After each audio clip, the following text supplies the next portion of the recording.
वहाँ का आम आदमी चलाए। सरल शब्दों में यही लोकतंत्र है। आप देखिए कि लोकतंत्र क्या आज सही मायने में लोकतंत्र है? नहीं। क्यों? क्योंकि आज हम देख रहे हैं चारों तरफ हमारे संविधान पर एक धर्म विशेष की जिंद चढ़ाई जा रही है। और भारत देश एक लोकतंत्र न होकर राजतंत्र में परिवर्तित हो रहा है। पहले इस देश की सरकार भारत सरकार होती थी। आज इस देश की सरकार एक व्यक्ति विशेष के नाम से जानी जाती है, मोदी सरकार। तो मतलब ये भारत सरकार ना हो क्या मोदी सरकार हो गई है। तो जहां पर कोई देश वहां का शासन राजा के नाम से जाना जाए, क्या उसको लोकतंत्र कह सकते हैं? नहीं कह सकते। तो वो व्यवस्था जहां पर लोकतंत्र ना हो वो नहीं होनी चाहिए। इसी के लिए इसी सिलसिले में हमारे बीच में उपस्थित हैं सोशल एक्टिविस्ट उस्मा परवीन जी, और मैं चाहूँगा कि वो बहुत थोड़े से शब्दों में अपनी बात रखें। नहीं अभी नहीं, पहले नहीं चलेंगे। आप सभी लोगों का शुक्रिया, खास तौर से हमारे एडवोकेट सीनियर हमारे महमूद राजा जी का, जो हमारे सीनियर हैं और मैं उनकी जूनियर हूँ।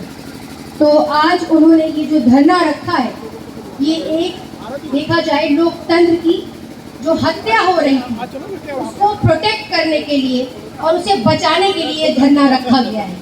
मैं अपनी बात हर शेर से शुरू करती हूँ, तो मैं एक शेर के साथ अपनी आवाज़ को बुलंद करती हूँ कि सरफरोशी की तमन्ना अब हमारे दिल में है, सरफरोशी की तमन्ना अब हमारे दिल में है, देखना है जोर कितना बाजुए कातिल में है।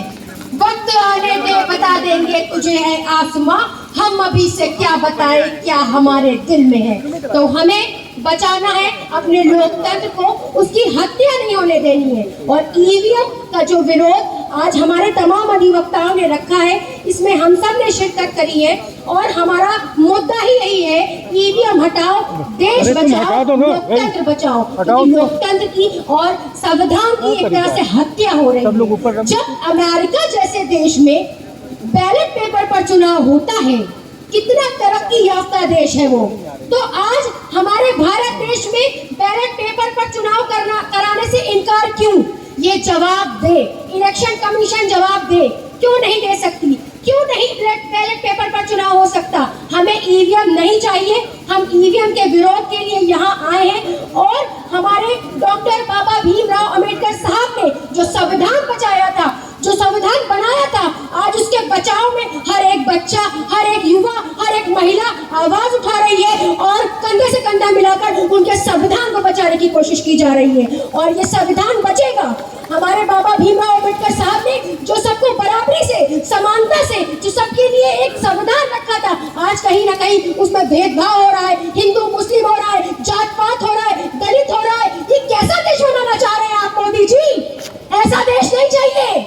देश में बराबरी होनी चाहिए, ऐसा देश होना चाहिए कि सब बराबर हो। और जानबूझकर ये ईवीएम ला लाकर ये कहना चाह रहे हैं कि 400 पार 405, इसका मतलब आपके ईवीएम में घोटाला है और जनता परिवर्तन चाहती है और जनता सत्ता परिवर्तन चाहती है। और जब सत्ता परिवर्तन होता है तब लोकतंत्र जिंदा होता है। लोकतंत्र जिंदा करना है हमको, और लोकतंत्र को मारने वालों को, लोकतंत्र की हत्या करने वालों को इस देश से हटाना है, इस कुर्सी से हटाना है, और तभी देश बचेगा।